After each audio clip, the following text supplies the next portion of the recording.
माला पहन पहन करके प्याज का गाना गाता था, महंगाई डाइन खाई जाते हैं। अब जब 100 रुपए किलो प्याज हो गया तो इनको महंगाई डाइन नहीं नजर आ रही है, भावगाई नजर आ रही है। देखिए, मैं उनके स्टेटमेंट पे मैं कोई टिप्पणी नहीं करूंगा, बट जब कांग्रेस या महागठबंधन के लोग ईवीएम पर सवाल उठाते हैं तो ये शुभ संकेत होता है। इसका मतलब उन्होंने अपनी हार स्वीकार की हो जाएंगे। बहुत सारे मुद्दे इस चुनाव में उठे, बहुत सारी बातें, बहुत सारे बयान हुए और जो एग्जिट पोल के नतीजे हैं वो भी देखने पड़ेंगे कि वो कितने सही साबित होंगे। इन चुनाव नतीजों के बाद ये भी साफ हो जाएगा। इस पर बातचीत भी करेंगे और लगातार हम आपको अपडेट भी करते रहेंगे। जैसे जैसे रुझान हमारे पास आते रहेंगे, जैसे जैसे नतीजे हमारे पास आते रहेंगे, हम लगातार आपको बताते रहेंगे, लाइव अपडेट करेंगे। बातचीत की शुरुआत करेंगे। हमारे साथ खास मेहमान जुड़े हुए हैं। रामाधार शर्मा हमारे साथ जुड़े हुए हैं भारतीय जनता पार्टी से, अनीस दुर्रानी साहब कांग्रेस से और प्रशांत टंडन जो कि संपादक हैं फ्रीडम एक्सप्रेस के, उनसे हम बात करेंगे। रामाधार जी, चुनाव नतीजे आने में, अब रुझान आने में थोड़ी ही देर बाकी है और हो सकता है हमारी बातचीत के दौरान ही रुझान आने शुरू हो जाएं, लेकिन जो एग्जिट पोल के नतीजे हैं वो काफी चिंता में डाल रहे होंगे आपको। नहीं, राजनीति तो समाज सेवा का एक मार्ग है। अब इसमें क्या हार क्या जीत, यहाँ तो प्रतिद्वंदिता होती है, कोई उस तरह का दुश्मनी वाली बात होती नहीं है। ठीक है, जनता को हमारे नीति कार्यक्रम अगर अच्छे नहीं लगे होंगे, हमारा शासन अगर अच्छा नहीं लगा होगा तो निश्चित रूप से हमें विपक्ष में बिठाएगी। और जिनके कार्यक्रम अच्छे, हालांकि रुझान आने शुरू हो गए हैं। अभी एनडीए 90 सीटों पे बढ़त बना रखी है और महागठबंधन के लोग जो है 124 सीटों पर आगे चल रहे हैं, लेकिन ये बहुत इनिशियल स्टेजेस का है रुझान। अभी तो पोस्टल बैलेट वगैरह का काउंटिंग चल रहा है। एक आध घंटे के बाद तो थोड़ी देर लगेगी, अभी थोड़ी देर लगेगी, स्पष्ट हो पाएगी। पहले भी पिछले चुनाव का वाकया याद है हमें कि भाजपा की सरकार लोग पोस्टल बैलेट के हिसाब से बनाने लगे थे, ढोल मंजीरे बजने लगे और रिजल्ट आया तो बहुत पीछे रह गई भाजपा। वही स्थिति है अभी। थोड़ा एक आध घंटे हम लोगों को प्रतीक्षा करनी चाहिए। लड्डू तो अब भी बन रहा है बीजेपी ऑफिस में लड्डू तो अब भी बन रहे हैं। व्यवस्था आपकी तरफ से पूरी है। तो लड्डू बनने के लिए तो मैंने पहले ही कहा कि चुनाव में हार और जीत नहीं हुई, प्रतिद्वंदिता है। किन्हीं को मौका मिलता है, किन्हीं को मौका नहीं मिलता है। तो 15 साल मौका मिला। अब कुछ 15 सालों में बीच के कुछ वर्षों, एक आध 1.5 साल को छोड़ के बाकी सरकार में रहे भाजपा के हमारे साथी लोग, और जितना सेवा बन पाया उतना सेवा किया उन्होंने। अब जनता को अगर हमारी सेवाएं पसंद आई होंगी, आगे भी मौका मिलेगा, और सेवा नहीं पसंद आई होगी तो दूसरे किसी को मौका मिलेगा। हालांकि एक बात तो तय है कि इस चुनाव में झूठ का बोलबाला रहा, झूठे आश्वासनों पर भीड़ लगी, लोग सुनने को उतावले दिखे। कभी कभी ऐसा होता है कि जब हम बेचैन होते हैं, ये कोरोना काल था, काम धाम सब बंद था, लोग घर में बैठे थे, तो जितना जिनको मिल जाता है उससे ज्यादा ही किया। आपने तो अभी से हार मान ली साहब। नहीं, हार मानने के, मैंने पहले ही कहा कि जीत, आपने तो अभी से हार मान ली। चुनाव में जीत और हार नहीं होता है। चुनाव में तो आप कह रहे हैं, नहीं, आपने कहा झूठे वादों का बोलबाला रहा इस चुनाव में।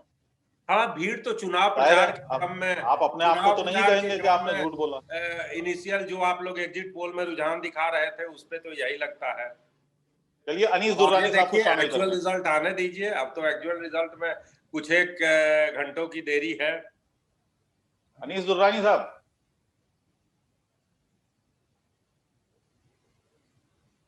अनीस दुर्रानी जी, मेरी आवाज मिल रही है आपको?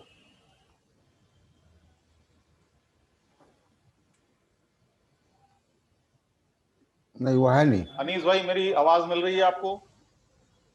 वो है नहीं हमारे साथ। प्रशांत जी, चलिए, वो आएंगे हमारे साथ, जुड़ जाएंगे थोड़ी देर में। भारतीय जनता पार्टी के वक्ता को आपने सुना, वो कह रहे हैं झूठ का बोलबाला रहा इस चुनाव में। अभी से हाथ खड़े कर रही है उन्होंने। नहीं, झूठ और सच तो देखिए, मतलब पिछले इलेक्शन में 125 करोड़ का पैकेज एक अनाउंस हुआ था बहुत ही नाटकीय ढंग से, और वो उसका 2 रुपये भी बजट में, पिछले 5 बजट निकल गए यूनियन बजट, उसमें 2 रुपये भी नहीं रखा। बाकी बिहार के लोग, नीतीश कुमार खुद जानते हैं। इस चुनाव को देखिए, मैं इस चुनाव पर आता हूँ, अभी पोस्टल बैलेट है जैसा शर्मा जी बता रहे थे। जी और पोस्टल बैलेट में आमतौर पे बीजेपी आगे रहती है, क्योंकि इसमें सरकारी नौकरी और सरकारी नौकर या सुरक्षा बलों के लोगों के आमतौर पे वोट होते हैं, तो और बिहार के बाहर के लोगों के वोट होते हैं, जी तो उसमें आमतौर पे बीजेपी हमेशा आगे रहती है। जैसे वो बता रहे थे, पिछली बार तो बड़े बड़े पत्रकारों ने और टीवी चैनलों ने और बीजेपी के कार्यालयों में पटाखे छूट गए थे पोस्टल बैलेट के आधार पर। लेकिन इस बार बड़ी एक आश्चर्यजनक बात ये दिखाई दे रही है कि पोस्टल बैलेट में तेजस्वी यादव की या आरजेडी की और महागठबंधन की लीड दिखाई दे रही है। ये थोड़ा अनयूजुअल है पिछले तमाम ट्रेंड से। मैं पहली बार ऐसा देख रहा हूं कि पोस्टल बैलेट में बीजेपी पिछड़ रही है। तो एक तो ये ऐसा क्यों है? इम्पोर्टेंट, ऐसा क्या लगता है? इसलिए है, देखिए ये जो पोस्टल बैलेट है, ये बिहार के लोग जरूर हैं, बिहार के मतदाता जरूर, लेकिन बिहार में रह नहीं रहे, ये दूसरे प्रदेशों में रह रहे हैं। तो जाहिर सी बात है कि ये पोस्टल बैलेट जो वो नरेंद्र मोदी के ऊपर स्टेटमेंट है, प्रधानमंत्री नरेंद्र मोदी पर ही स्टेटमेंट है, क्योंकि उन्हीं के पोस्टर है, उन्हीं की रैलियां हैं और उन्हीं की कार्यशैली है। और कोरोना के वक्त जो पैकेजेस नहीं दिए गए लोगों को, बेरोजगारी बेतहाशा बढ़ी, पूरी दुनिया में देखिए तो पूरी दुनिया में सरकारों ने तमाम तरीके से अपने नागरिकों की मदद की है और हमारे देश में ये नहीं हो पाया। दूसरी चीज, जो पैकेजेस है भी वो विंडो ड्रेसिंग है, वो आप सब जानते हैं, हम लोग कई बार इस पर चर्चा कर चुके हैं। लौटते हैं बिहार पे। बिहार में ये जो चुनाव के ट्रेंड अभी तक दिख रहे हैं, अगर पोस्टल बैलेट कोई देखे तो ये पिछले चुनाव का रिपीटिशन है। पिछले चुनाव में भी ये हो गया था, और ये पिछले जब चुनाव के रनअप में हम तमाम एनालिसिस देख रहे थे तो लोग ये नीतीश कुमार को बीजेपी के साथ मान के चल रहे, क्योंकि वो बीजेपी के साथ आ गए, लेकिन जनता ने उनको बीजेपी के साथ वोट नहीं दिया था। अच्छा, एक चीज बताइए प्रशांत जी, इस बार जो भी चुनाव हुआ, पूरे चुनाव को आपने बड़े नजदीक से देखा, लगातार हम नजर बनाए हुए थे, बहुत सारे चुनावी मुद्दे हुए, बहुत सारी बयानात बहुत सारे राजनीतिक दलों के आए। आप क्या मानते हैं, इस बार का जो चुनाव था वो राजनीतिक मुद्दों पर था, शख्सियत पर था, या कोई और समीकरण थे जिस पर ये चुनाव हुआ है? देखिए, बीजेपी के इर्द गिर्द अगर हम देखें चुनाव, अगर बीजेपी की रणनीति को देखें और तेजस्वी यादव की, दो प्रिंसिपल प्लेयर थे वहां पे और बाकी सब पार्टनर्स हैं। तो बीजेपी, मुझे नहीं, मतलब 89 ऑनवर्ड्स में चुनाव देख रहा हूँ, बीजेपी एक भी चुनाव में पोलराइजेशन के बगैर अगर बीजेपी चुनाव में जाती है तो बीजेपी चुनाव हारती है। वो इंडिया यानी आप कह रहे हैं शाइनिंग, बिना धार्मिक ध्रुवीकरण बिना हिंदू मुसलमान किए बीजेपी चुनाव नहीं लड़ सकती है। बड़ी साफ सी बात है। इंडिया शाइनिंग में एक बार इन्होंने ट्राई किया, वो हार गए। तो जब जब ये, लेकिन अब वो समाज अगर उसको रिफ्लेक्ट करता है, सोसाइटी में ये ट्रिकल डाउन होता है तो उसका असर वोटों में होता है। अगर सोसाइटी में ट्रिकल डाउन नहीं हुआ तो आप ये समझिए तो आपको ऐसे ही नतीजे दिखाई देंगे जैसे अभी आ रहे हैं। यानी बिहार चुनाव में भारतीय जनता पार्टी, आप कह रहे हैं कि हिंदू मुसलमान नहीं करा पाई। भाई आप देखिए ना कि बिहार के चुनाव में बिहार में 60% से ऊपर लोग लैंडलेस हैं। वहां पे उत्तर प्रदेश के मुख्यमंत्री या प्रधानमंत्री जाके ये कह रहे हैं कि कश्मीर में आप जमीन खरीद सकते हैं। जिसके पास, बेचारे के पास बिहार में जमीन नहीं है, उसको कश्मीर के में जमीन दिलवा रही है। तो कश्मीर का मुद्दा लेकर आए, दुनिया भर के और ऐसे ही धार्मिक उन्माद के मुद्दे लेकर लाए गए वहां पे। तो जब तक ये जनता धीमे धीमे समझ रही है कि भाई ये जो मुद्दे हैं, इनसे हमको रोजगार नहीं मिलेगा। बिहार की स्थिति आप देखिए, पूरे देश का बेरोजगारी का एवरेज 23% है, बढ़ा है, जो बिहार में 46%, लगभग आधी रामाधार जी से इसका जवाब लेते हैं पहले, उसके बाद फिर आपके पास आएंगे। रामाधार जी, प्रशांत जी का कहना है कि बिना हिंदू मुसलमान किए भारतीय जनता पार्टी जब भी चुनाव में गई है वो हारी है, और इस बार बिहार में उसको मौका नहीं मिला हिंदू मुसलमान करने का, लिहाजा वहां पर भी हार निश्चित है। नहीं, मुद्दों पर चुनाव होता है, हिंदू मुसलमान और ये सारा। जैसे देखिए, पिछले लोकसभा चुनाव के दरमियान जो भी मैनिफेस्टो में था कि धारा 370 को खत्म करेंगे, राम मंदिर बनाएंगे। तो उन सब चीजों में जो भी कार्यपालिका का, न्यायपालिका का जो भी आदेश आया, जो भी बहुमत का मामला आया, उसको सामने रखा गया। अभी भाई साहब ने कहा कि कश्मीर में जमीन खरीदेंगे और ये सारी बातें, तो ये सब इशूज जो हैं वो सोशल मीडिया के इशूज हैं, और उसको मैं मानता हूं कि इमैच्योर जो हमारा नौजवान वर्ग है, बेरोजगारी का दंश जो है वो इस ये तो चुनाव में। आपने कहा ना, ये तो आपकी तरफ के आपके नेताओं ने कहा कि कश्मीर में जाके जमीन खरीदेंगे। सबने कहा, वो ऐसी बात नहीं है, वो सोशल मीडिया का सगुपा नहीं, था। आप ये बताइएगा, जैसे कि प्रशांत जी ने कहा कि बिहार में 60% लोग ऐसे हैं जिनके पास अपनी जमीन है नहीं। आप उनसे जाकर वहां पर कहें कि आप कश्मीर में जमीन खरीदो। आप ये हास्यास्पद तो देखिए नहीं। कि बिहार में अभी बिहार के जो लोग बाहर रह रहे हैं, दूसरे राज्यों में रह रहे हैं, चाहे एनसीआर में रह रहे हो, मुंबई में, गुजरात में, जहां भी रह रहे हैं, तो उन लोगों का प्राइमरी एम्बिशन होता है कि हम अपने लिए एक कमरे का, आवास का व्यवस्था करा लें। जैसे एनसीआर में बहुत सारे लोग जो हैं वो जनता फ्लैट्स और मैं दूसरे मुद्दों पर बात कर रहा हूँ। मैं इस बारे में बात नहीं कर रहा हूँ। मनुष्य का स्वभाव मैं है। चुनाव की बात कर रहा हूँ। चुनाव ठीक। में जो मुद्दे उठे, चुनाव में मुख्य भारतीय मुद्दा जनता जो पार्टी था की तरफ से बेरोजगारी क्या का क्या था। मुद्दे थे? बेरोजगारी का था, ठीक है, और मुख्य बताइए। मुद्दा बेरोजगारी का था। लोग लॉकडाउन की वजह से करीब 50 लाख लोग जो अपने दूसरी जगहों पे जो काम कर रहे थे रोजी, और यहाँ से पैसे भेज के लोग जो बिहार में उनके परिजन बैठे हुए थे, उन लोगों का खर्चा चला रहे थे, वो सारे लोग, चलिए, सारा काम बंद हो गया। इसका गुस्सा पूरे देश में नहीं, मैं तो मानता हूं इसको कि पूरी दुनिया में सभी शासनों के खिलाफ ये कोविड-19 का जो क्रैकडाउन था, इसने पूरे दुनिया में सभी जो सरकारें थी उनके खिलाफ एक अविश्वास का वातावरण बनाया। तो बिहार में कोविड के बाद का पहला चुनाव है, तो मैं हिंदुस्तान में ये कोविड-19 के बाद का पहला चुनाव है, तो स्वाभाविक है इसका असर दिख रहा है अभी प्राइमरी अमेरिकी नतीजों चुनाव से में। जोड़ रहे हैं आप लेकिन आप बिहार का देखिए चुनाव। प्राइमरी नतीजों में भी अब बहुत अंतर नहीं दिख रहा है। एनडीए जो है वो 111 सीटों पर आगे चल रही है, और महागठबंधन के लोग 123 सीटों पर चल रहे हैं। हालांकि अभी भी ये बहुत प्री मैच्योर रिजल्ट्स हैं, लेकिन ऐसी कोई बात नहीं है कि बहुत अंतर दोनों में दिख रहा है। सभी लोग अभी कह प्री रहे थे, मैच्योर सभी हैं। अभी हम एनालिस्ट कह रहे थे। अभी हम इसीलिए आंकड़े नहीं दे रहे हैं हाँ, कि अभी नहीं, इस पर सभी कोई एनालिस्ट टिप्पणी तो कह करना। रहे थे कि बीजेपी की सीटें बढ़ेंगी और नीतीश की कुछ घटेंगी। तो घट के नीतीश कितना आएंगे? आधे पे आ जाए अगर आ रहे हैं, और बीजेपी की सीटें एंटी कुछ बढ़ रही, इनकम्बेंसी। तब भी आप मानते हैं लोग नीतीश कुमार से नाराज थे बिहार में, उनका इतने लंबे शासन के नीतीश बाद? कुमार से नहीं, लोग अपने आप से नाराज थे।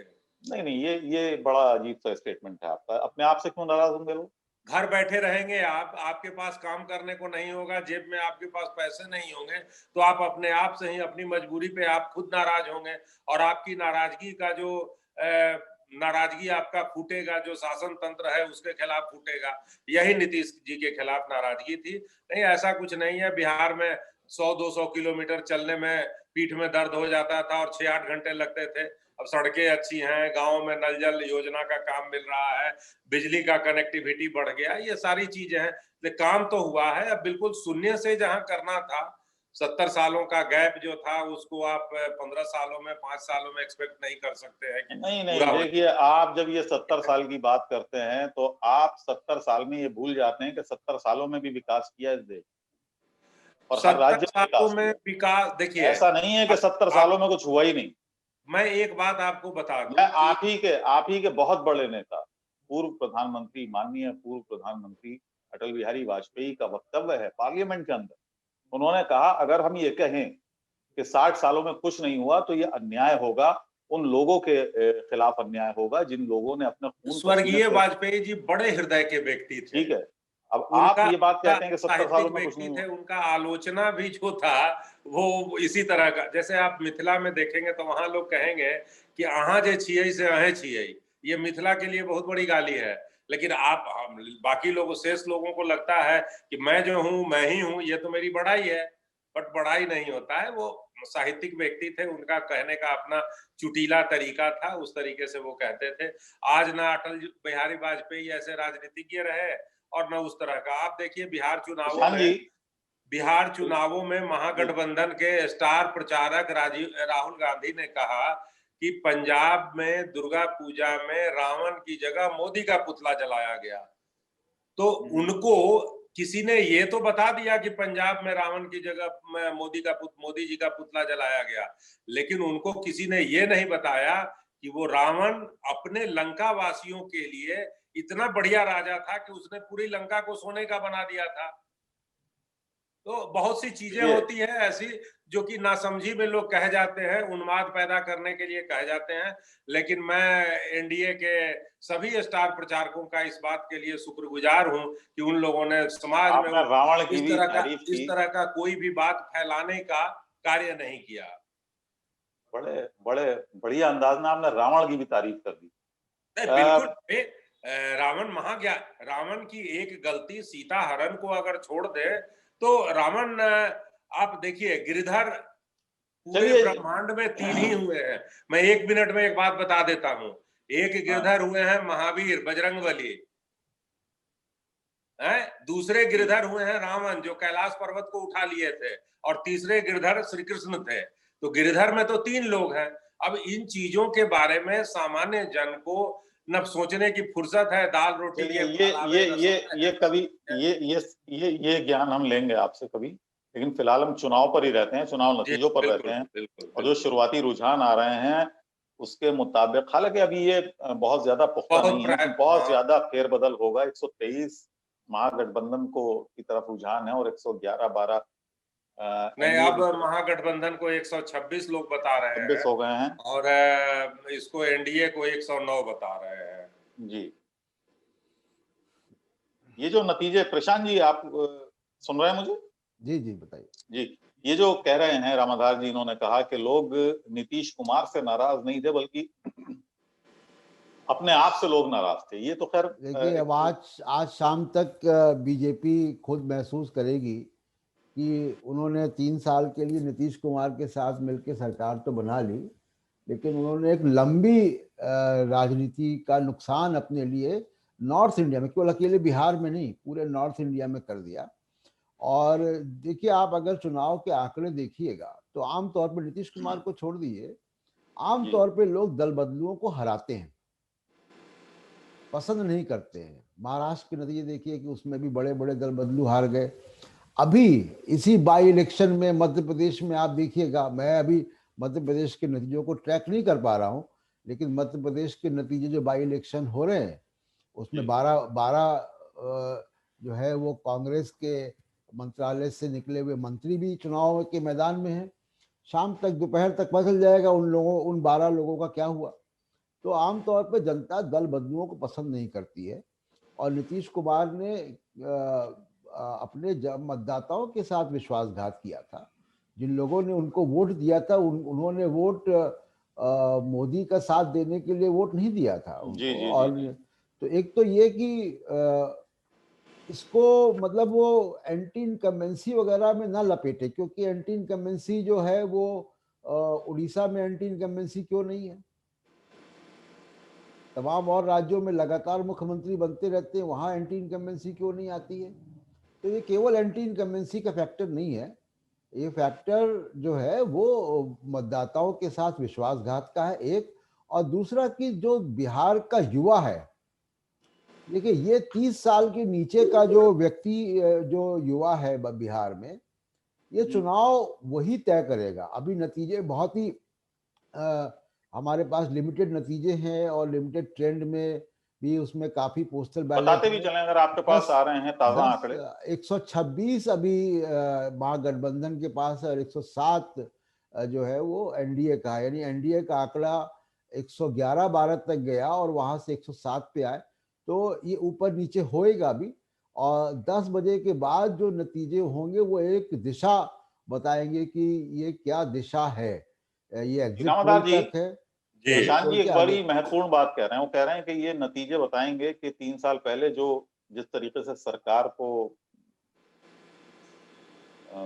अस्थिर किया गया आरजेडी जेडीयू की, और जेडीयू फिर भारतीय जनता पार्टी के साथ पूरी आया। ये जो रिसॉर्ट की पॉलिटिक्स चल रही है पूरे देश जी। में, जो चल रही है रिसॉर्ट की नहीं पॉलिटिक्स, तो ये क्या आज पछतावा है कोई, भारतीय जनता पार्टी को कोई पछतावा नहीं होने इसका, वाला है? इसका वो जो सरकार उस समय महागठबंधन की गिरी थी, जी, उसमें भाजपा का कोई अहम रोल नहीं था। वो अपने अंतर सरकार विरोधों के, बनाने में तो रोल था।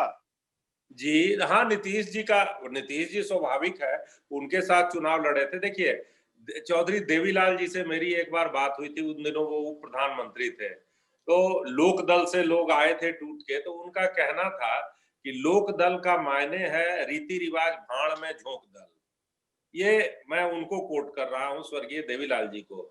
और जी, जो भी लोग महागठबंधन में कांग्रेस को छोड़ के या इधर नीतीश जी की पार्टी, ये सारे लोग कमोबेश लोकदल से ही आए हुए हैं। तो समाजवादी लोगों का अपना स्वभाव रहा है, संतोष का भाव नहीं रहता है, व्यवस्था से बराबर असंतोष बना रहता है। कुछ रहा होगा अंतर्विरोध, हम सब लोग जानते हैं, अब उन चीजों को दोहराने से कोई लाभ नहीं है। और नीतीश जी छोड़ के आए महागठबंधन को, ये उनका निर्णय था। स्वाभाविक है, नीतीश जी ने कई बार स्पष्ट किया है उन बिंदुओं को कि हमने ये बात कही उप मुख्यमंत्री को कि जो आरोप आपके ऊपर लग रहे हैं सार्वजनिक रूप से उनका स्पष्टीकरण आप दे दें। वो स्पष्टीकरण नहीं दिए, इसलिए मैं उनको छोड़ दिया। अब क्या आरोप लग रहे थे, ये इन बातों को दोहराने का अब कोई मतलब नहीं बता दीजिए, कोई बात नहीं।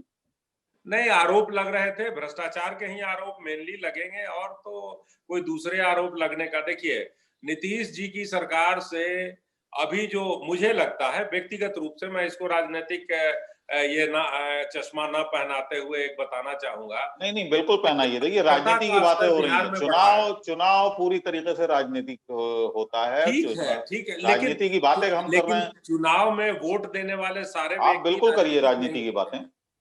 सारे, देखिए, साक्षरता का स्तर बढ़ा था, लेकिन शिक्षा का स्तर बहुत गिर गया था। 1990 के बाद से ही वो शिक्षा के स्तर में क्षरण प्रारंभ हो गया था, जो आज भी गिरता ही जा रहा है। साक्षर लोग हो रहे हैं, तो इसका भी असंतोष लोगों को था। जो कंपटीशंस में रिजल्ट्स पहले आते थे, वो रिजल्ट अब नहीं आ रहे हैं। बेरोजगारी चरम पर था, लोग अफसरशाही को दोष दे रहे थे, तो बहुत सारी चीजें थी। लेकिन फिर भी उसके बावजूद मुझे नहीं लगता है कि महागठबंधन की सरकार बनने जा रही है।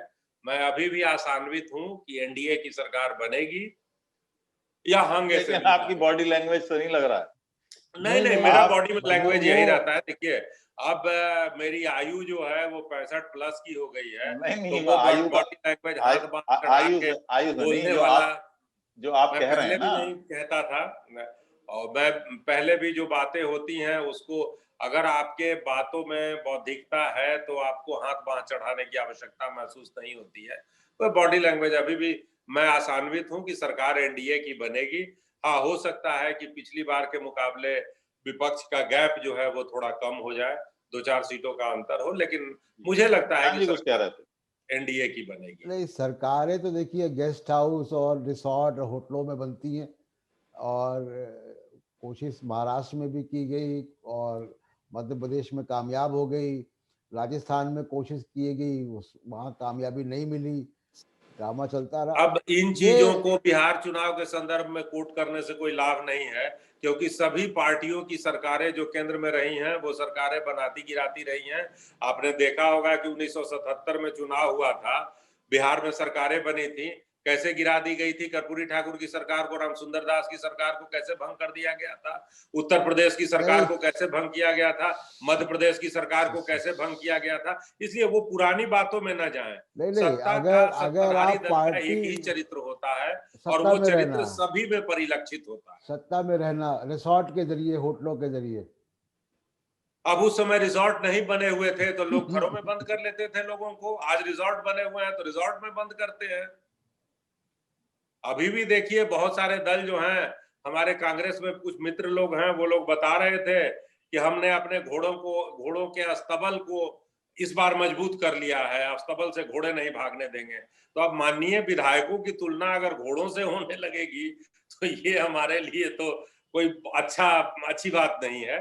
हम लोग उस पीढ़ी के हैं जो लोग मतदाताओं के मतों को सम्मान की नजरों से देखते हैं और उनका कद्र करते हैं, उनके जो जो भी निर्णय हो वो सर माथे पर। अच्छा, इस बार नारों की कमी न लगी इन चुनावों में, जैसे पिछली बार हमने लालू, देखा। हाँ, ये आपने पहली बार एक राजनीतिक प्रश्न पूछा है जी। अब मैं चुनाव के घोषणा के कुछ महीने पहले की बात बता रहा हूं। जी। एक वरीय एनालिस्ट हैं, उनसे राजद के लोगों की बैठक हुई। बैठक में उन्होंने पूछा कि हमें क्या करना चाहिए सरकार बनाने को। तो उन एनालिस्ट का ये सलाह था कि नहीं, मैं तो काम नहीं कर पाऊंगा आप लोगों के लिए बिहार में, क्योंकि मैं दूसरी जगहों पे व्यस्त हूं। तो अभी एक सलाह आप मांग रहे हैं, तो मैं वो सलाह देता हूं कि आप अपने सभी पोस्टर पर्चों से लालू जी, राबड़ी और तेज प्रताप, इन तीनों लोगों को हटा दें। ये आपका प्राइमरी सक्सेस का पहली सीढ़ी होगी और यहां से आप उनके जो कुकृत्य हैं उससे मुक्त हो पाएंगे। और मैंने बाद में देखा, ये चुनाव के 2 महीने पहले की घटना है, और मैं चुनाव के दरमियान देखा कि कहीं भी लालू जी, राबड़ी या तेज प्रताप जी नजर नहीं आए। मुझे लगता है कि अगर लालू जी चुनाव प्रचार में रहते तो चुनाव चुटीला होता, लेकिन जो सफलता आज महागठबंधन को दिखाई दे रही है, ये दिखाई नहीं देता, क्योंकि तब वहां पर जनता जो है वो लालू के कार्यकाल को एनालाइज करने लगती। जी। देखिए, लेकिन लालू अभी लालू के इस चुनाव में लालू के पोस्टर जो कार्यकाल को छपे इस एनालाइज बार, नहीं किया गया, इस क्योंकि वो बार अगर एनालाइज किया जाता तो लोगों को याद आता गाड़ी की खिड़कियों से निकले हुए बंदूक और राइफलों की नलियां, लोगों को नजर आता कि नई गाड़ी खरीदने पर लोग डर डर के चलते थे कि कहीं कोई छीन न ले हमारी गाड़ी। तो और बहुत तेजस्वी ने तरह जो की चुनाव बातें थी, लड़ा है विधिक व्यवस्था रामाधार की जी, बात, खस्ताहाल सड़कों की बात, काफी सारी चीजें नजर आती लोगों को। तेजस्वी ने अपने हर भाषण में, जितनी भी उन्होंने रैलियां की हैं, लालू जी का जिक्र किया है। इसमें क्या है? तो लालू जी का अगर देखिए, एक बात आप मान लें, उन्होंने सामाजिक बराबरी का जिक्र किया, सामाजिक समरसता का जिक्र किया। नहीं, लालू जी के सामाजिक पोस्टर पे एक बात मैं कह दूं, सिर्फ देखिए, पोस्टर पे, शर्मा जी, पोस्टर पे एक बात बता दूं, एक कि उनको, क्योंकि वो कन्विक्ट हैं, तो इसलिए उनको चुनाव में लड़ने की आज़ादी नहीं है, और जो चुनाव में नहीं लड़ सकता उसके पोस्टर भी नहीं छप सकते। तो ये तो चुनाव आयोग की वो कानूनी उसमें वो है उनके पास, वरना वो पोस्टर मेरे ख्याल से जरूर छापते लालू यादव के। राष्ट्रीय अध्यक्ष थे लालू यादव, विधानमंडल दल की नेता हैं राबड़ी देवी, विधायक दल के नेता हैं तेजस्वी यादव, लेकिन विधानमंडल दल की नेता राबड़ी देवी है। हाँ, लेकिन चुनाव आयोग तो नहीं अलाउ करेगा ना। नहीं, राष्ट्रीय अध्यक्ष का फोटो क्यों नहीं प्रसाद लगेगा? हमारे विधानमंडल दल के नेता का फोटो क्यों नहीं लगेगा? उसके लिए रूप प्रतिबंध, मैं नहीं समझता कि उसके लिए प्रतिबंध है। राष्ट्रीय अध्यक्ष का, इनका नड्डा जी अच्छा, का, मैंने पूछा था पोस्टरों में, रामाधार जी, मैंने पूछा था कि नारों की बात आपने पोस्टरों पे आप ले आए, लालू राबड़ी पर आपकी तरफ से भी कोई ऐसे चुनाव में रहते, नहीं, मैं एनडीए की बात कर रहा हूँ, मैं जेडीयू और बीजेपी की बात कर रहा हूँ। पिछली बार जैसे चुनाव में था, बिहार में बहार है, नीतीश कुमार है, सुशासन बाबू का नाम दिया गया। इस बार ये आपकी तरफ से भी नहीं था, क्योंकि आप भी बहुत ज्यादा कॉन्फिडेंट नहीं थे कि लोग हम पर भरोसा करेंगे अगर हम इस तरह के नारे देंगे। तो देखिए, जब नेतृत्व बदलता है, राष्ट्रीय अध्यक्ष पिछले चुनाव के दौरान माननीय अमित शाह जी थे, तो उनका के काम करने का तरीका, और अभी राष्ट्रीय अध्यक्ष नड्डा जी हैं, तो स्वाभाविक है कार्यशैली जो है वो नेतृत्व के साथ साथ है, लोग डिसाइड करते हैं। तो नड्डा जी का एक्सपर्ट तो आपके पास भी हैं, चुनाव से संबंधित जो एक्सपर्ट होते हैं, आजकल बड़ा फैशन है। जब से नीतीश कुमार ने ये बल्कि फैशन में लाया, जब से उन्होंने प्रशांत किशोर की सेवाएं ली, पन्ना प्रमुख, तो इस बार प्रशांत किशोर पन्ना प्रमुख वाला फॉर्मूला जो था वो मुझे नहीं लगता है कि इस बार इम्प्लीमेंट हो पाया है, क्योंकि पन्ना प्रमुख जब लगा रहता है तो वोटिंग किसी किसी क्षेत्रों में जो 32% और 34% हुआ है वो नहीं हुआ होता। पन्ना प्रमुखों के रहने से वोटिंग परसेंटेज जो है 50 के ऊपर जाता है, क्योंकि इस बार मतदाताओं को लोग घरों से भी नहीं मतलब रामाधार जी, आप कह रहे हैं कि आरएसएस ने साथ नहीं दिया इस बार बीजेपी का? आरएसएस बीच में कहां से आ गया? वो तो राजनीतिक प्रमुख संगठन है नहीं। पन्ना प्रमुख तो आरएसएस का ही होता है। नहीं नहीं नहीं नहीं, वो भाजपा के कार्यकर्ता लोग थे। आरएसएस कहां से आ गया? अब चुनाव कौन तो आरएसएस भाजपा का लड़ती नहीं है। कार्यकर्ता है, कौन आरएसएस का नहीं है, इस पे तो पार्टी में विभाजन हो चुका है आपकी नहीं नहीं, देखिए 77 के बाद। आरएसएस एक ऐसा संगठन है कि इससे जो भी दल मांगेंगे, जो भी दल अपने लिए संगठन पर, ये मैं एक उद्धृत कर रहा हूं, माननीय मोहन भागवत जी का एक कार्यक्रम था दिल्ली में, उसमें उनसे पूछा गया कि आप दूसरे दलों को संगठन महामंत्री क्यों नहीं देते? उन्होंने उत्तर दिया कि किसी ने मुझसे मांगा ही नहीं, लोग मांग के देखें, मैं ना दूं तब तो। आरएसएस सामाजिक संगठन है, उसका इससे चुनाव से कुछ लेना देना नहीं है। तो चुनाव से लेना देना इसलिए नहीं है क्योंकि उन्होंने अंडरटेकिंग दिया था सरदार नहीं नहीं, पटेल को आरएसएस को चुनाव में और प्रतिबंध ये प्रतिबंध घसीटना कोई प्रतिबंध हटाने के लिए 1948 में उन्होंने अंडरटेकिंग दिया है सरदार पटेल को कि वो चुनाव की राजनीति नहीं करेंगे। 1977 में, 1980 में इंदिरा गांधी को भी सपोर्ट किया था आरएसएस के लोगों ने, 85 में राजीव गांधी को भी किया था। इसलिए वो राजनीतिक संगठन नहीं है। समाज में जो अच्छा होता है, जो उस समय तात्कालिक रूप से ठीक रहता है समाज के लिए, उसको आरएसएस के लोग सपोर्ट करते हैं। और आरएसएस पूरी तौर पर सामाजिक उत्थान के कार्यों में लगा रहता है और निरंतरता है उसमें, उस कार्य में। सरकारों के आने से, जाने से, बनने से, बिगड़ने से आरएसएस का कोई मतलब नहीं है। चलिए प्रशांत जी, क्या आंकड़ा है इस वक्त? कुछ रुझान अगर आप बता पाए तो। महागठबंधन 122 है और एनडीए 111 है। आश्चर्यजनक रूप से पासवान की पार्टी के भी 6 लोग हैं। तो वो अपना काम, 2 में एक बीएसपी के हैं और वो अपना काम नीतीश कुमार का वोट का नुकसान करने में कर रहे हैं, जितना उनका जो जिसलिए उनको लाया गया था, तो वो काम कर रहे हैं। लेफ्ट 11 सीटों पे लेफ्ट भी आगे है, वामपंथी पार्टियां भी आगे हैं। तो चुनाव देखिए अभी नतीजे। चिराग पासवान तो इसी नारे के साथ आए थे कि वो नीतीश कुमार को सीएम नहीं बनने देंगे, और लग रहा है वो कामयाब हो रहे हैं। मुझे लगता है कि स्वर्गीय रामविलास जी को ये लगा होगा कि हमारे कंटेम्पोररी नहीं, हमसे जूनियर है, क्योंकि लालू जी तो 1977 में पहली बार सदन में गए थे और रामविलास जी उसके पहले विधानसभा में आ चुके थे।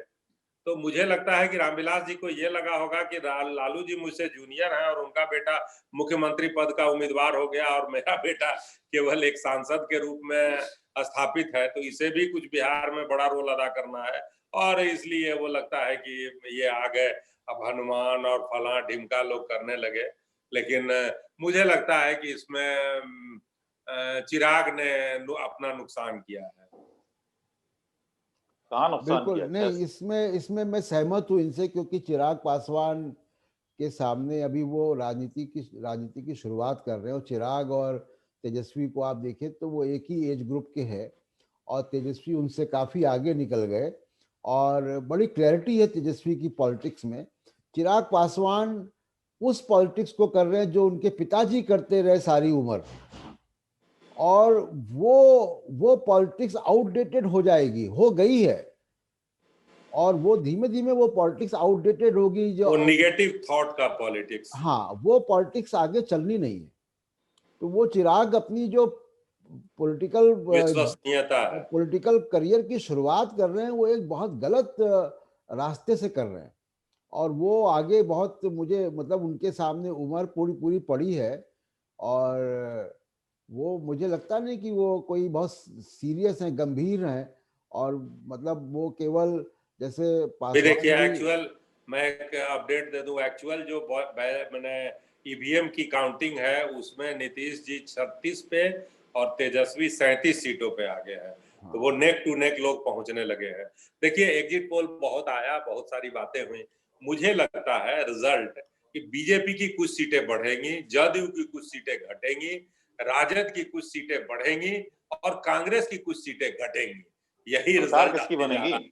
मेरा अनुमान है। अभी भी ये मेरा जो मैं घूमा हूं, लोगों से फीडबैक मिला है, वो वास्तविक में मुझे यही लगता है, कोई बहुत ज्यादा फेरबदल नहीं होने जा रहा है। सरकार किसकी बनेगी? और नीतीश कुमार मुख्यमंत्री नहीं होंगे, सरकार किसी की भी बने। आप मानते हैं रामाधार जी? हाँ जी, नीतीश जी मानते हैं? मुख्यमंत्री निश्चित रूप से एनडीए अगर मेजोरिटी में आएगा तो अभी तो मुख्यमंत्री नीतीश जी बनेंगे। अब कल क्या होगा कोई नहीं जानता है। अनीस दुर्रानी साहब हमारे साथ जुड़े अभी प्रशांत जी? नहीं, अभी नहीं आए हैं। केंद्र में कुछ योग्य काम करने वाले लोगों के निधन होने से कुछ कमी है, हो सकता है नीतीश जी केंद्र में आए। अब क्या मन में है आला कमान के, क्या मन में है नीतीश जी के, ये तो वही बहुत सारे बताएंगे। मुद्दों की आपने बात की थी प्रशांत जी, बहुत सारे मुद्दे रामाधार जी ने कहे कि जैसे बेरोजगारी का मुद्दा था और उस पर एक नाराजगी नजर आ सकती है, जैसा कि इनको शुबा है कि इसमें रिफ्लेक्ट हो सकता है जो नतीजे आएंगे कि बेरोजगारी और जिस तरीके से कोविड के बाद जो सूरत हाल बनी पूरे मुल्क में और खासतौर से बिहार में, जिस तरीके से प्रवासी पूरी दुनिया में आप कहें कोविड के बाद पूरी दुनिया में जो देखिए हाल, चुनाव जो दुनिया है, में दुनिया में ये चुनाव, सिचुएशन नहीं थी कि लोग पैदल जा रहे थे। जी जी, दुनिया में तो ये क्या सिचुएशन करिएगा, दुनिया में 130 करोड़ की आबादी भी कहीं पे नहीं थी।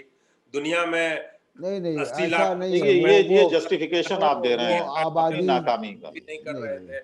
दुनिया में बहुत सारे देशों की पूरी आबादी 15 लाख और 20 लाख है। वो आबादी के साथ साथ उनके रिसोर्सेज और उनका भूगोल भी वैसा ही होता है, वो अलग बात है। दूसरी चीज जो अबुल आपने अभी कहा, नारों की बात आप कर रहे थे, देखिए जी कोई भी चुनाव है वो एक नारा या एक सेंट्रल मैसेज पे के इर्द गिर्द घूमता है हाँ, वही ना। इसीलिए मैंने पूछा हाँ, वो सवाल। और एक मतलब नारा पूरी दुनिया में आजकल गूंज रहा है, अब की बात ट्रम्प सरकार, हालांकि वो लेकिन उसके अलावा आप गंभीर बात करें तो नारों के इर्द गिर्द एक एक कोई मैसेज होता है, और उस मैसेज में अगर डेविएशन है तो वो जी कंफ्यूजन फैलता है। अब आप मैं तुलना करूं अगर कि बीजेपी या एनडीए के कैंप से जो नारे आए या जो बातें हुई, तो तेजस्वी यादव ने कहा 10 लाख नौकरियां, तो इन्होंने कहा 19 लाख रोजगार। बिहार के लोग, मतलब यूपीएससी अगर 100 फॉर्म छापता है तो वो 60 बिहार में बिकते होंगे। सरकारी नौकरियों का एक रुझान बिहार में रहा है। बिहार के युवा, दिल्ली में जितने भी कोचिंग के इलाके हैं उसमें आप ज्यादातर बिहार के विद्यार्थियों को पाएंगे।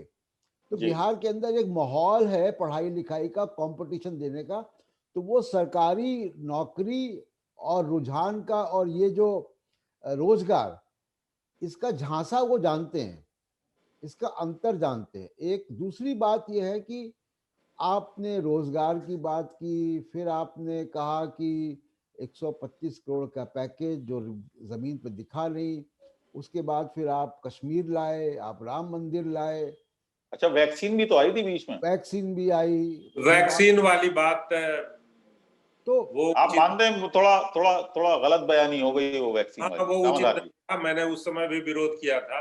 मेरी दो मीटिंग था, मेरा पब्लिक मीटिंग था, उस मीटिंग में मैं विरोध किया था कि नहीं, वैक्सीन जो है वो देश के करदाताओं के पैसे से विकसित हो रहा है, तो सभी देशवासियों को वो मिलना चाहिए, मुफ्त मिलना चाहिए महामारी में, या अगर पैसे पे मूल्य पर बिक रहा है तो सबके नहीं, लिए। असल में क्या हुआ, क्यों वो मैं गलत बयानी क्यों कह रहा हूँ, उसकी वजह ये है कि जो चीज अभी आई नहीं, वजूद में नहीं है, उसका आपने वादा किया, वो कब तक बिल्कुल। आएगी वो कुछ नहीं पता, और आप चुनाव में वादा कर देते हैं कि साहब वैक्सीन बिहार के लोगों को मिलेगी। और एक बात और मैं बताना चाहूंगा आपको, इस चुनाव में कुछ नुकसान जो एनडीए को दिख रहा है उसका कारण है कि देखिए, बिहारी के जेब में एक थैला नहीं होगा, फिर भी वो ऐसे उंगली उसको आप दिखाएंगे तो वो फट पड़ेगा। कुछ दक्षिण भारत के नेता लोग गए चुनाव प्रचार में, राष्ट्रीय स्तर के नेता हैं, बड़े जिम्मेवार पदों पे हैं, उनके बोलने का वो तरीका है, स्टाइल है, उधर चलता होगा, लेकिन हमारे यहाँ नहीं चलता, बिहार में नहीं चलता। उसका मसलन भी क्या, एक उदाहरण दीजिए कोई। नहीं, उदाहरण मैं नहीं दूंगा इस बिंदु पे, आप सब लोग प्रबुद्ध हैं, सब लोगों ने सारी चीजें नहीं, देखी मुझे हैं। वाकई नहीं पता, आप बताइएगा कोई, नहीं अगर नहीं, आप जैसी सब बात है लोग तो हम। जानते हैं उस चीज को, सब चीज वो, ये कहने का एक बात होता है, जैसे देखिए बिहार के लोग जब कहते हैं, हम लोग जब बात करते हैं तो अगर हाथ तो इस तरह से सामने, इस तरह से पॉइंट करके हम लोग कोई बात नहीं कहते हैं। ये बड़ा बहुत इंपॉर्टेंट चीज है। इन सब चीजों के ऊपर लोगों को कार्य करना चाहिए। आप जा रहे हैं, किसी से मांगने, तो मांगने के लिए हाथ फैला होता है, इस तरह से नहीं मांगा जाता। इस तरह से वो लोग बुरा मानते हैं बिहार में। मैं पुरानी बात बताता हूँ, मैं अपने गांव में जब रहता था, मेरा पढ़ाई लिखाई गांव में हुआ था, तो उस समय मेरे दादाजी जो थे वो 70-75 वर्ष की आयु थी उनकी।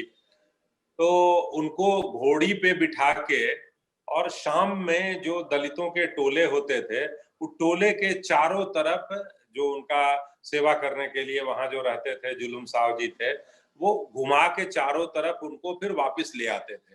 मेरी समझ में ये बात नहीं आई। मैं पूछता था कि रोज आप शाम होते ही, जैसे ही बेर, हम लोग कहते हैं बेर डूब रहा है, मतलब सूर्यास्त हो रहा है, तो सूर्यास्त के समय में आप क्यों घूमते हैं? तो उन्होंने कोई अच्छा उत्तर चलिए, नहीं दिया उसका। अब लेकिन मैं उस सवाल लंबे पर समय आता हूँ। बाद, मैं नहीं, बहुत इंपॉर्टेंट चीज मैं बता रहा हूँ, लंबे समय बाद जब उनकी आयु 100 के आसपास हो गई, तब फिर मैं ये प्रश्न उनसे पूछा कि बाबा, हम लोग कहते थे दादा को बाबा, हम कि बाबा आप क्यों घूमते थे? वो बोले कि देखो, झोपड़ियों से, जिनके झोपड़े से धुआं नहीं निकलता है, उनको मैं सुबह बुला लेता था और ये पूछता हूँ कि तुम्हारे घर से धुआं नहीं निकला, क्या राशन नहीं था क्या? और राशन नहीं होता था तो उनको राशन, लोग गांव के बुजुर्ग लोग जो थे या जो अच्छे खेतिहर थे जिनके, वो राशन उपलब्ध कराते थे। ये चलिए। बाद के दौर में ये सामाजिक जो समरसता था और एक दूसरे के प्रति जो सोच था, एक दूसरे, कोई भूखे न सोए मेरे गांव में, मेरे घर में, तो वो भाव जो था वो बदल गया। बाद में प्रवृत्ति हमारी छीनने की हो गई। और ये आप समझ लें कि 80 के दशक के बाद इस तरह की प्रवृत्ति विकसित होती चली गई और हम लोग अहिंसक से हिंसक ठीक है, होते चले गए। चलिए, ये अब मैं उस बात पर आ रहा हूँ, सवाल पर आ रहा हूँ जो थोड़ा सा आपको परेशान करने वाला है और शायद आप जवाब देने में भी अनकंफर्टेबल हो। मोदी जी वहां गए, स्टार प्रचारक, आपके सबसे बड़े स्टार प्रचारक, देश के प्रधानमंत्री, माननीय प्रधानमंत्री वहां गए, स्टार प्रचारक के तौर पर योगी आदित्यनाथ वहां पर गए। आप मानते हैं कि इन लोगों का करिश्मा चला नहीं? मैं आपको बता रहा हूं, कांग्रेस के उम्मीदवार, एक चुनाव क्षेत्र के चंपारण जिले से एक कांग्रेस के उम्मीदवार ने फोन करके मुझे बताया कि भैया मैं तो चुनाव जीत रहा था, लेकिन मोदी जी की मीटिंग हुई और मेरे सारे जो पोलिंग एजेंट थे वह भी गायब हो गए। अब संपर्क करने पर पोलिंग एजेंट लोग मेरा फोन नहीं उठा रहा है, मैं तो दूसरे नंबर पर चला गया। और ये रिजल्ट, ये जब फाइनल परिणाम आएंगे तो आप देखेंगे क्या रिजल्ट आ रहा है। देखिए, बीच चुनाव में कांग्रेस के प्रत्याशी ने आपको फोन किया, तो क्यों, सभी दलों में मेरे मित्र लोग हैं। ऐसा तो कोई है ना, मैंने पहले ही कहा है कि प्रतिद्वंदिता है, दुश्मनी तो है नहीं। मेरे कम्युनिस्ट पार्टी में भी मेरे मित्र लोग हैं, माले में भी मित्र हैं। लेकिन इनके शर्मा जी के जो राष्ट्रीय स्तर के नेता है, वो दुश्मनी के तौर पे जो है वो बयान देते हैं, वो इंक्लूडिंग प्रधानमंत्री नरेंद्र मोदी, जिस तरीके की भाषा का इस्तेमाल वो करते हैं चुनाव की रैलियों में और खासकर विपक्षी नेताओं के प्रति, वो बहुत ही मतलब दुर्भाग्यपूर्ण है जिसको कहा जाए। और राजनीति का स्तर उसने बेतहाशा गिराया है। वो इधर 10 वर्ष में 10-15 सालों में गिरा है, बहुत गिरा है। आप देखिए कि जो बाइडेन अभी चुनाव जीते हैं, उन्होंने यही कहा ना ट्रंप के बारे में कि वो हमारे विपक्षी हैं, हमारे दुश्मन नहीं है। लेकिन आप देखिए कि बीजेपी के नेताओं के जो टीवी चैनल पे बैठते हैं या प्रधानमंत्री अपनी रैलियों में जिस तरीके से बात करते हैं, अभी आप देखें, अभी आप एक बार प्रशांत जी ये भी देखें, रिजल्ट देख लें, अब बिल्कुल नेक टू नेक 113 और 118 की बात, 120, हाँ 120, 113, 118 और पासवान 7, मतलब मिला दें तो 13 और 7 20। अच्छा, आप मान रहे हैं पासवान, चिराग पासवान को अपने साथ? और तो कहाँ जाएगा, घर का गीदड़ वो जाएगा अरे अगर पासवान जी ने सुन लिया, चिराग पासवान ने, तो नहीं आएंगे आपके साथ? वो सब कुछ नहीं, मेरा बड़े पासवान जी भी सुन के इस पर मेरे खिलाफ कुछ बोलने करने की हिम्मत कम लोगों में है। चलिए, अनीस दुर्रानी साहब हमारे साथ जुड़ गए हैं। अनीस जी, आवाज आ रही है मेरी? अनीस साहब, अनीस साहब, मेरी आवाज मिल रही है आपको? बहुत दिनों के बाद आज अनीश जी को देखने का सौभाग्य आपके माध्यम से मिल रहा है। कहाँ मिल रहा है? अभी तो वो हमारे साथ जुड़ ही नहीं पा रहे हैं। बार बार कैमरा हम कैमरा भी ऑन नहीं है उनका, कैमरा आवाज ऑन नहीं मेरे है। ख्याल से सुन रहे हैं आप, जुड़े हुए हैं लेकिन वो आवाज कैमरा उनका ऑन नहीं है। कैमरा ऑन कर लें आप भाई साहब। अनीस साहब, मेरी आवाज मिल रही है?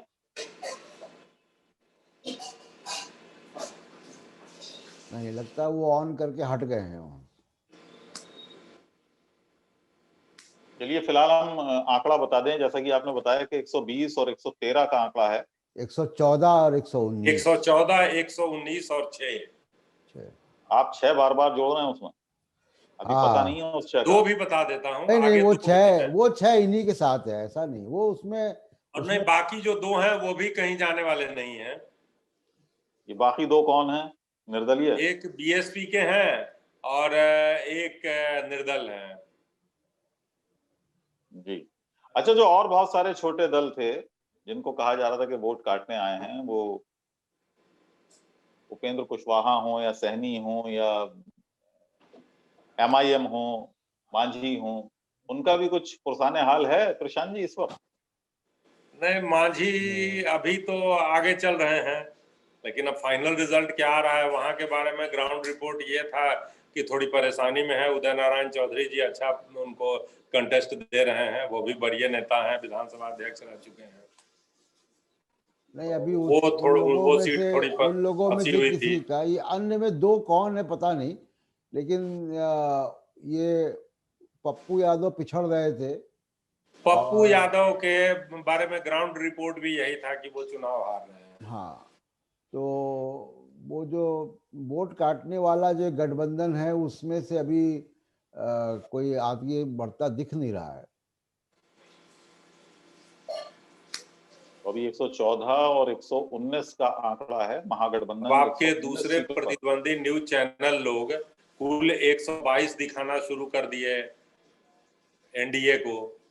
जी।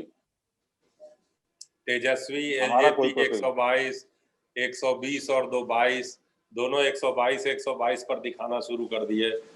देखिए टीवी तो चैनल अभी 1 आध घंटे और लगेंगे, धैर्य रखिए। नीतीश जी फिर मुख्यमंत्री बन रहे हैं, शराबबंदी कायम रहेगी। हाँ, जो प्रशासनिक कुछ थोड़े लोग प्रशासनिक अधिकारी लोग बेलगाम शराबबंदी पे महिलाओं का कितना समर्थन मिला? यही मूल तत्व है। चुनाव में किसी एग्जिट पोल करने वाले लोगों ने उस तरफ ध्यान नहीं दिया जो नीतीश कुमार के कोर वोटर है।